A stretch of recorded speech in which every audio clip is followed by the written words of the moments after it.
जो सिरसा में बड़ा मुद्दा है, यहाँ के जो लोकल विधायक हैं उन्होंने भी पहले निरीक्षण किया था कि उन्होंने तमाम जो सफाई कर्मचारी है उनको बुलाया था, उनकी फिजिकल वेरिफिकेशन के लिए भी कितने कर्मचारी हैं, तो करीब 200 के करीब कर्मचारी हैं वो कम मिले थे। इसके जी, और इसके साथ साथ कुछ ऐसे भी जो है मामले सामने आए कि अधिकतर जो कर्मचारी हैं वो अधिकारियों के कोठियों पे काम करते हैं, जबकि शहर की व्यवस्था है वो चरमराई हुई है। मैं आपके चैनल के माध्यम से यहाँ के संबंधित अधिकारी को सख्त निर्देश दे रहा हूँ कि सफाई कर्मचारी अधिकारियों के लिए नहीं है।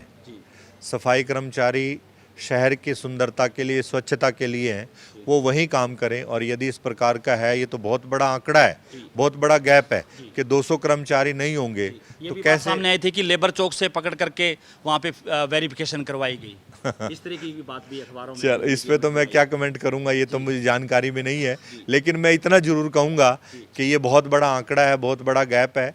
2-4 कर्मचारी का तो एडजस्ट हो सकता है, 200 तो बहुत बड़ा आंकड़ा है। और इससे तो हमारी सफाई व्यवस्था, स्वच्छता अभियान निश्चित रूप से दुष्प्रभावित होगा, प्रभावित नहीं होगा, दुष्प्रभावित होगा। तो इसको हमें ठीक करना है, और ऐसा यदि हो रहा है तो इसकी मैं जांच कराऊंगा माननीय मुख्यमंत्री से बात करके। न्यू दुर्गा ज्वेलर्स सिरसा, खारिया वाले प्रभुजी सोनी व पीली मंदोरी वाले सज्जन सोनी का भारत सरकार द्वारा मान्यता प्राप्त मशहूर hallmark jewellery showroom new Durga jewellers, Parshuram Chowk, Sirsa. अधिक जानकारी के लिए संपर्क करें 9813932001 या 9466697217। नमस्कार, मैं हूं प्रमोद और आप देखना शुरू कर चुके हैं दी-सड़कनामा.com। इस वक्त मैं मौजूद हूं पंचायत भवन में और मेरे साथ स्वच्छ भारत मिशन हरियाणा के वाइस प्रेसिडेंट हैं सुभाष चंद्र। और आज यहाँ पर स्वच्छता को लेकर के जिला कार्यशाला का आयोजन है वो किया गया है। सर, क्या कुछ कहना चाहेंगे? आज कार्यशाला है वो आयोजित की गई है, क्या कहेंगे? पिछली बार हम यहीं मिले थे, वो एक हमारी एक तरह से स्वच्छता सेमिनार था वो। आज है ये प्रशिक्षण, ट्रेनिंग जिसको हम बोलते हैं, ट्रेनिंग कार्यशाला, वर्कशॉप। इसमें हमने 22 के 22 जिलों में माननीय मुख्यमंत्री जी के निर्देश पर इस बार अधिकारियों को किस प्रकार से काम करना, कैसे अधिकारी अपने नगर पालिका को, नगर परिषद को, नगर निगम को स्वच्छता में बेहतर रैंकिंग दें, इसके लिए कुछ चीज़ें हमने शेयर की हैं।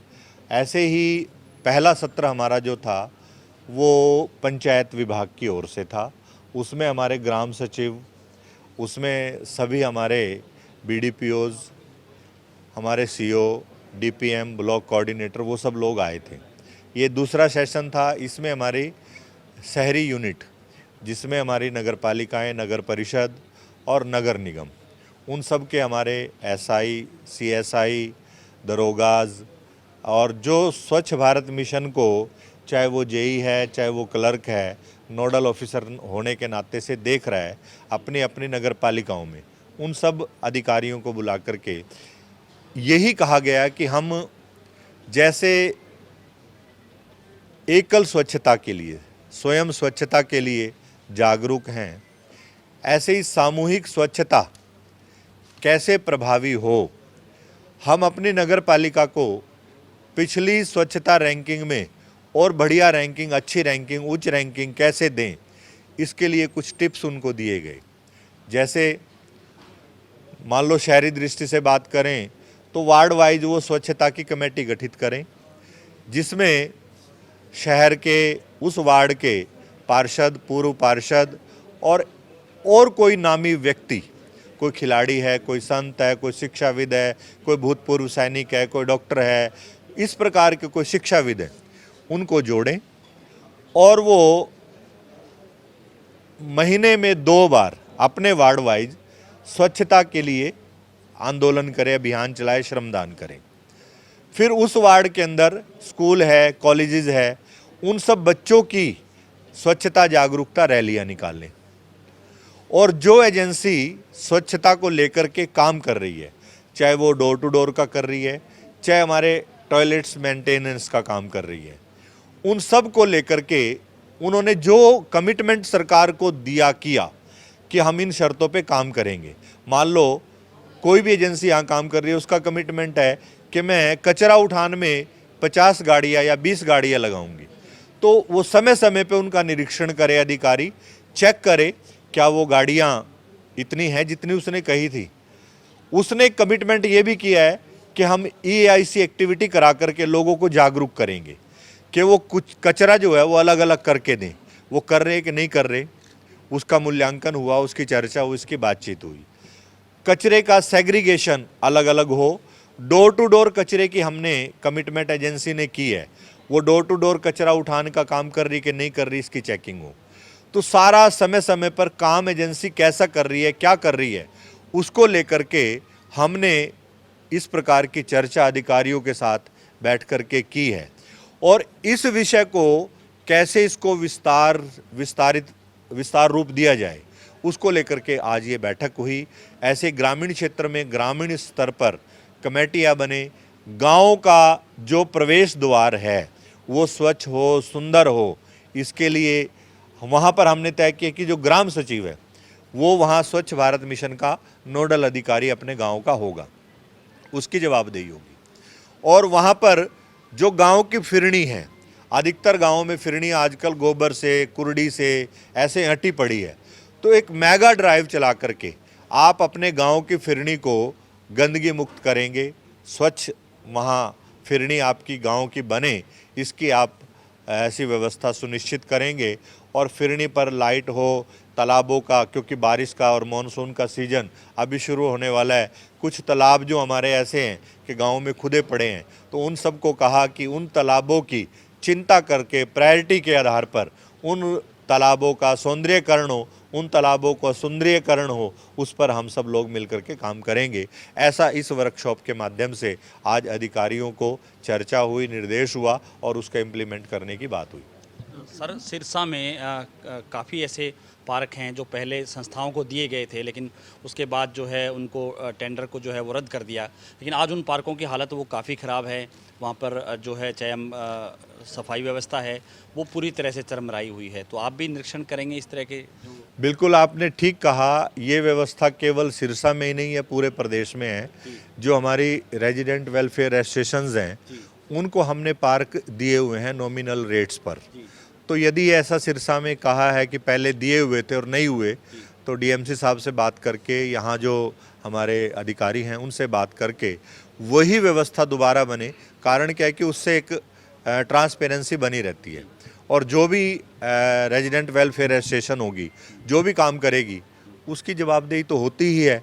लेकिन ये विषय बहुत अच्छा है, ये विषय उनके माध्यम से किया जाए, पूरे प्रदेश में हो ही रहा है, कर ही रहे हैं, तो यहाँ भी होना ही चाहिए। यदि नहीं हो रहा तो उसकी आज बात करके। बजट भी उनको नहीं दिया जा रहा, क्योंकि पहले ये स्क्वायर फीट के हिसाब से कुछ बजट तय किया गया था, लेकिन बजट उनको नहीं मिल पा रहा, तो कुछ संस्थाएं तो वैसे भी छूट गई हैं। नहीं, पिछला पेंडिंग है, आपका कहना ये है। यदि ऐसा कुछ है तो मैं अपना नंबर आपको शेयर कर देता हूँ, और मेरे को वो संपर्क करें। उनका कोई भी पिछला ऐसा पेंडिंग इशू है तो एक बार बात करके उसका समाधान कराएं। एक सर, जो सिरसा में बड़ा मुद्दा है, यहाँ के जो लोकल विधायक हैं उन्होंने भी पहले निरीक्षण किया था कि उन्होंने तमाम जो सफाई कर्मचारी है उनको बुलाया था, उनकी फिजिकल वेरिफिकेशन के लिए भी कितने कर्मचारी हैं, तो करीब 200 के करीब कर्मचारी हैं वो कम मिले थे। इसके जी, और इसके साथ साथ कुछ ऐसे भी जो है मामले सामने है कि अधिकतर जो कर्मचारी हैं वो अधिकारियों के कोठियों पे काम करते हैं, जबकि शहर की व्यवस्था है वो चरमराई हुई है। तो ऐसी स्थिति ना हो, उसको लेकर के भी जो है करेंगे। बिल्कुल बिल्कुल, ये तो मैं आपके चैनल के माध्यम से यहाँ के संबंधित अधिकारी को सख्त निर्देश दे रहा हूँ कि सफाई कर्मचारी अधिकारियों के लिए नहीं है। सफाई कर्मचारी शहर की सुंदरता के लिए, स्वच्छता के लिए हैं, वो वहीं काम करें। और यदि इस प्रकार का है, ये तो बहुत बड़ा आंकड़ा है, बहुत बड़ा गैप है कि 200 कर्मचारी नहीं होंगे, तो कैसे? सामने आई थी कि लेबर चौक से पकड़ करके वहाँ पे वेरिफिकेशन करवाई गई, इस तरह की भी बात भी अखबारों में। चल, इस पे तो मैं क्या कमेंट करूंगा, ये तो मुझे जानकारी में नहीं है। लेकिन मैं इतना जरूर कहूँगा कि ये बहुत बड़ा आंकड़ा है, बहुत बड़ा गैप है। 2-4 कर्मचारी का तो एडजस्ट हो सकता है, 200 तो बहुत बड़ा आंकड़ा है। और इससे तो हमारी सफाई व्यवस्था, स्वच्छता अभियान निश्चित रूप से दुष्प्रभावित होगा, प्रभावित नहीं होगा, दुष्प्रभावित होगा, तो इसको हमें ठीक करना है। और ऐसा यदि हो रहा है तो इसकी मैं जांच कराऊंगा माननीय मुख्यमंत्री से बात करके कि इसकी जांच हो, और हमारे जो डायरेक्टर हैं उनसे भी हम बात करेंगे कि इस प्रकार की जांच की जाए। यदि इतना बड़ा आंकड़ा है, गैप है तो नहीं है, और इसको तुरंत जो है, जो भी हमारे अधिकारियों के पास या नेताओं के पास कहीं भी जो काम कर रहे हैं तो उन सब कर्मचारियों को अपने काम पर लौटाने का, बुलाने का निर्देश संबंधित अधिकारी करेंगे। एक सर, नगरपालिका कर्मचारियों, जो सफाई कर्मचारी हैं, उनके भी काफ़ी इश्यूज हैं जिनकी डिमांड्स को लेकर के पिछले दिनों उन्होंने हड़ताल भी की, लंबे समय से उन्होंने प्रदर्शन भी किया, ज्ञापन भी सौंपा। तो उन कर्मचारियों, जो सफाई कर्मचारी, यानी कि जो मुख्य रूप से सीधे तौर पर स्वच्छता मिशन में जो कड़ी है वो सफाई कर्मचारी है। बिल्कुल, ये विषय हमने डिस्कस किया है, आप पूछ भी सकते हैं, हमारे कर्मचारी भी यहाँ खड़े हैं। हम कर्मचारी नहीं, उनको स्वच्छता सैनिक कहते हैं। हमने कहा है, अधिकारियों को ये कहा है कि भाई जिनकी बदौलत हम उच्च रैंकिंग हासिल करते हैं, गौरव सम्मान हासिल करते हैं, तो उनका भी सम्मान होना चाहिए। जो अच्छा काम करते हैं उनको सम्मानित करो, उनको बुलाओ, समय समय पे उनको मोटिवेट करो, उनका सम्मान करो, और उनकी जो भी कमियां हैं किसी भी तरह की, उन सब कमियों को शाबाशी दे करके दूर करने का काम करो। भारतीय जनता पार्टी तो वैसे ही अंत्योदय के चिंतन पर काम करती है, मोदी जी तो वैसे ही अंत्योदय की बात करते हैं। तो हमारे तो इस स्वच्छ भारत मिशन के यदि कोई अंतिम कड़ी है, अंतिम और बड़ी महत्वपूर्ण कड़ी, वो यही है, स्वच्छता सैनिक है, हमारे स्वच्छता अभियान के ही सैनिक हैं।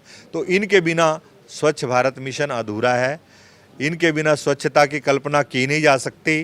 तो इनके मान और सम्मान की चिंता सरकार कर रही है, और अधिकारी भी करेंगे, ऐसा मेरा निर्देश है। बावजूद इसके सर, हरियाणा में जो शिविर जो है उसमें गिर करके जो मौत हो जाती है, उसको लेकर के भी सरकार चिंतित है। कल भी आपने देखी होगी घटना, एक पूरी तरह से चिंतित है मान्यवर, पूरी तरह से प्रतिबंध है।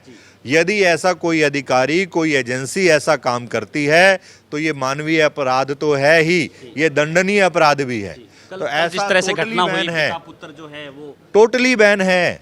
और मैं कहता हूं, आपके चैनल के माध्यम से कहता हूं, जिस भी अधिकारी ने या जिस भी एजेंसी ने इस घटना को अंजाम देने का काम किया, उसको कड़ी से कड़ी सजा मिलनी चाहिए, और मिलेगी, क्योंकि हमारा यहाँ पर सफाई कर्मचारी आयोग है, माननीय मनोहर लाल जी ने बनाया है, और हम आयोग से भी बात करेंगे, आयोग से भी मिलकर के इनकी घटना की बात करेंगे, और आयोग के जो चेयरमैन हैं उनसे भी हम आग्रह करेंगे कि इस प्रकार की घटनाओं की जांच हो गंभीरता से। और वैसे भी हमारा सफाई कर्मचारी आयोग भी है, सफाई कर्मचारी आयोग भी है, और हमारा SC कमीशन भी है। तो दोनों से हम बात करके और इस विषय की गंभीरता से जांच कराने की मांग करते हैं। धन्यवाद, थैंक यू। तो ज़्यादा से ज़्यादा इस वीडियो को आप शेयर जरूर कर दीजिए, और कमेंट सेक्शन में आप अपनी राय जरूर दीजिए कि इस पूरी वीडियो को लेकर के आप क्या सोचते हैं। बहुत बहुत शुक्रिया।